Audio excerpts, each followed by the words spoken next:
The Christian proverb is that man's extremity is God's opportunity. And so people, in other words, have to get desperate. Imagine the idea that the moment you were born, you were kicked off the edge of a precipice, and you're falling. As you fell, a great lump of rock came with you, and is traveling alongside you. And you're clinging to it for dear life, and thinking, gee, I've got to hold on to this, you see? Well, it doesn't do a thing for you. And it's only making you anxious. And it's only when you understand that it doesn't do a thing for you that you let go and relax. So everybody's in this situation. We're all completely insecure. We're all headed straight for death as if we had been condemned by a judge. And yet here we are all clinging on to things. And we have all sorts of alibis for doing this. We say, well, I have responsibilities for my dependents and I've got to cling on. But all you're doing is you're teaching your dependents to cling the same way as you are. And making them miserable by learning to go on surviving compulsively. So the thing is, same way, if you're caught in a torrent and you try to get out of it by swimming against it, you'll just wear yourself out and you're still carried along with it. So the sensible thing to do is to turn around and swim with it. And if you want to get out of it, swim towards the edge. But go with it. Same way when you're sailing. Always keep the wind in your sails. If you want to go against the wind, tack. But use the wind. So it's this way, you know. We're all in this great stream of change, which we call life. We are the stream. If you imagine you're separate from it and you're being carried along by it as if you were a cork, that's a delusion. You're a wave of the stream itself. So get with it. Now, existence, you see, is something that is spontaneous. The Chinese word for nature, zhiran, means that which happens of itself. Your hair grows by itself. Your heart beats by itself. You breathe pretty much by itself. Your glands secrete their essences by themselves. You don't have voluntary control over these things. So we say it happens spontaneously. So when you go to sleep and you try to go to sleep, you interfere with the spontaneous process of going to sleep. Try to breathe, you know, real hard, and you find you get balled up in your breathing. So if you're going to be human, you just have to trust yourself to have bowel movements and go to sleep and digest your food. Of course, if something goes seriously wrong and you need a surgeon, that's another matter. But by and large, the healthy human being doesn't, right from the start of life, need surgical interference. And he lets it happen by itself. So with the whole picture, that is fundamental to it. You've got to let go and let it happen. Because if you don't, you're going to be all clutched up. You're going to be constantly trying to do what can happen healthily only if you don't try. But we have a strange anxiety in us that if we don't interfere, it won't happen. And that's the root of an enormous amount of trouble.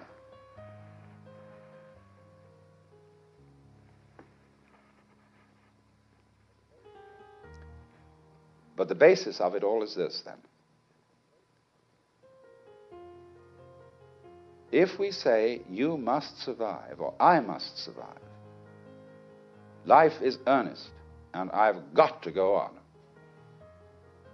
then your life is a drag and not a game. Now, it's my contention, my personal opinion, this is my basic metaphysical axiom, shall we put it that way, that existence, the physical universe, is basically playful. There is no necessity for it whatsoever. It isn't going anywhere. That is to say, it doesn't have some destination that it ought to arrive at. So then, in music, though, one doesn't make the end of a composition the point of the composition. If that were so, the best conductors would be those who played fastest. And there would be composers who wrote only finales. People go to a concert just to hear one crashing chord, because that's the end. Same way in dancing. You don't aim at a particular spot in the room. That's where you should arrive. The whole point of the dancing is the dance. Now, but we don't see that as something brought by our education into our everyday conduct. We've got a system of schooling which gives a completely different impression. It's all graded. And what we do is we put the child into the corridor of this grade system with a kind of, come on, kitty, kitty, kitty. And yeah, you go to kindergarten, you know. And that's a great thing, because when you finish that, you'll get into first grade. And then, come on, first grade leads to second grade, and so on. And then you get out of grade school, and you've got high school, and it's revving up. The thing is coming. Then you're going to go to college. And by Jove, then you get into graduate school. And when you're through with graduate school, you go out to join the world. And then you get into some racket where you're selling insurance. And they've got that quota to make. And you're going to make that. And all the time, this thing is coming. It's coming. It's coming. That great thing, the success you're working for. Then when you wake up one day about 40 years old, you say, my God, I've arrived. I'm there. And you don't feel very different from what you always felt. And there's a slight letdown because you feel there's a hoax. And there was a hoax. A dreadful hoax. They made you miss everything by expectation. Look at the people who live to retire and put those savings away. And then when they're 65, they don't have any energy left. They're more or less impotent. And they go and rot in an old people's, senior citizens community. Because we've simply cheated ourselves the whole way down the line. We thought of life by analogy with a journey, with a pilgrimage, which had a serious purpose at the end, and the thing was to get to that end, success or whatever it is, or maybe heaven after you're dead. But we missed the point the whole way along. It was a musical thing, and you were supposed to sing or to dance while the music was being played.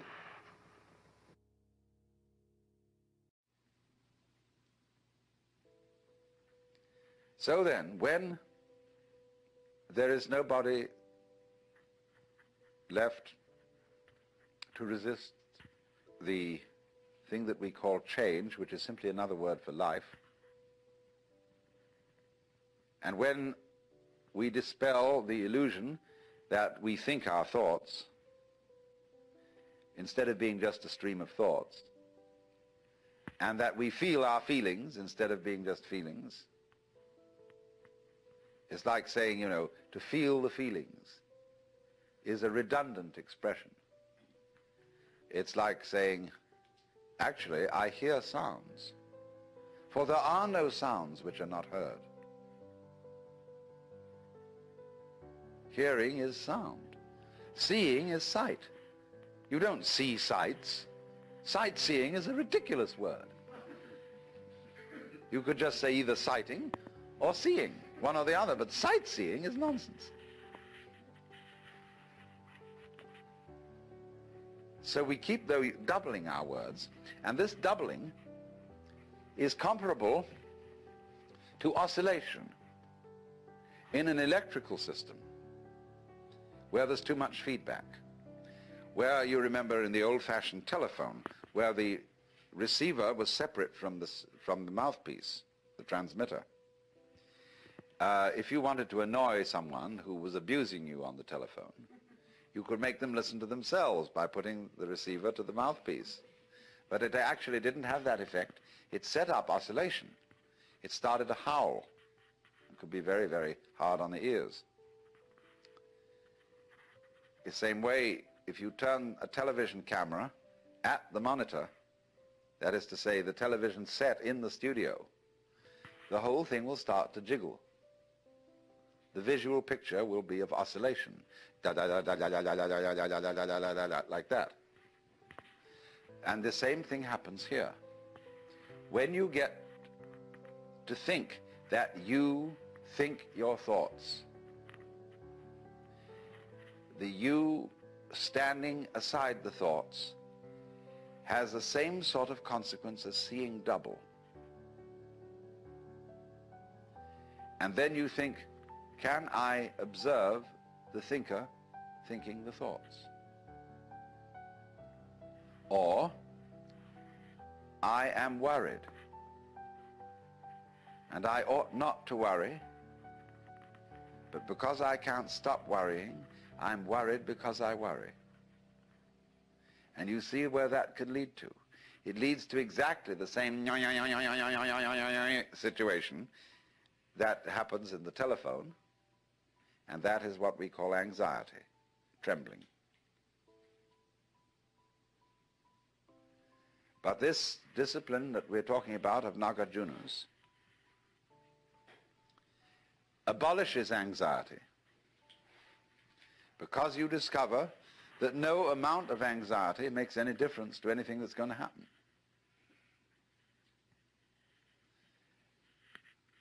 In other words, from the first standpoint, the worst is going to happen. You're all going to die. And don't just put it off in the back of your mind and say, I'll consider that later. It's the most important thing to consider now, because it enables you. It is the mercy of nature, because it's going to enable you to let go and not defend yourself all the time, waste all energies in self-defense. So, go and not defend yourself all the time, waste all energies in self-defense. In this universe, there is one great energy, and we have no name for it. People have tried various names for it, like God, like Brahman, like Tao. But in the West, the word God has got so many funny associations attached to it that most of us are bored with it. When people say God the Father Almighty, most people feel funny inside. But according to Buddhist philosophy, all this universe is one tatata. That means 10,000 functions or 10,000 things, one suchness. And we're all one suchness. And that means that suchness comes and goes like everything else, because this whole world is an on and off system. As the Chinese say, it's the yang and the yin. And therefore it consists of now you see it, now you don't, here you are, here you aren't, here you aren't. Because that's the very nature of energy, to be like waves, and waves have crests and troughs. Only we, being under a certain kind of sleepiness or illusion, imagine that the trough is going to overcome the wave or the crest. The yin, the dark principle, is going to overcome the yang, or the light principle, and that off is finally going to triumph over on. And we, shall I say, bug ourselves by indulging in that illusion. Gee, supposing darkness did win out, wouldn't that be terrible? And so we're constantly trembling and thinking that it may, because after all, isn't it odd that anything exists? It's most peculiar. It requires effort, it requires energy, and it would be so much easier for there to have been nothing at all. Therefore we think, well, since the is side of things is so much effort, you always give up after a while and you sink back into death. But death is just the other face of energy, and it's the rest, the not being anything around, that produces something around, just in the same way that you can't have solid without space, or space without solid. When you wake up to this and realize that the more it changes, the more it's the same thing, as the French say, that you are really a playing of this one energy, and there is nothing else but that it is you, but that for you to be always you would be an insufferable bore. And therefore it is arranged that you stop being you after a while and then come back as someone else altogether. And so when you find that out, you become full of energy and delight. And you suddenly see through the whole sham of things. You realize you're that. We won't put a name on it. You're that. And you can't be anything else. So you are relieved of fundamental terror.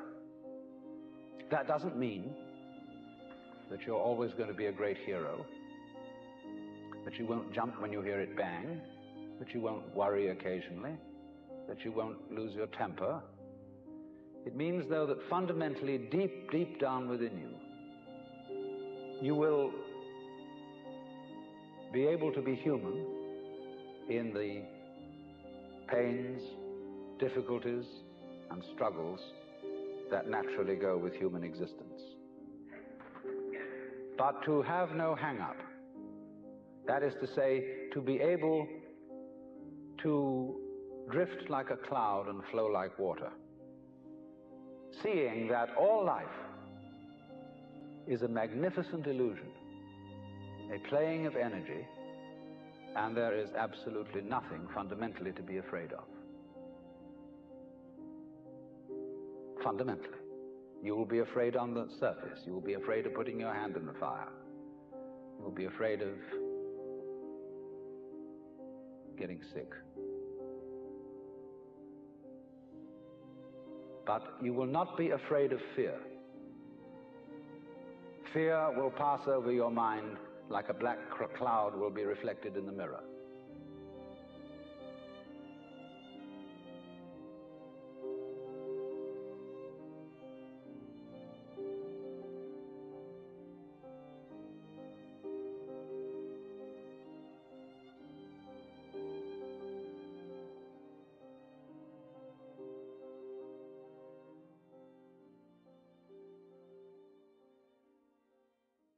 If we think of death as endless darkness, endless nothingness is not only inconceivable, but it's logically absolutely meaningless, because we aren't able to have any idea, much less sensation of nothing, unless it can be compared with a sensation of something.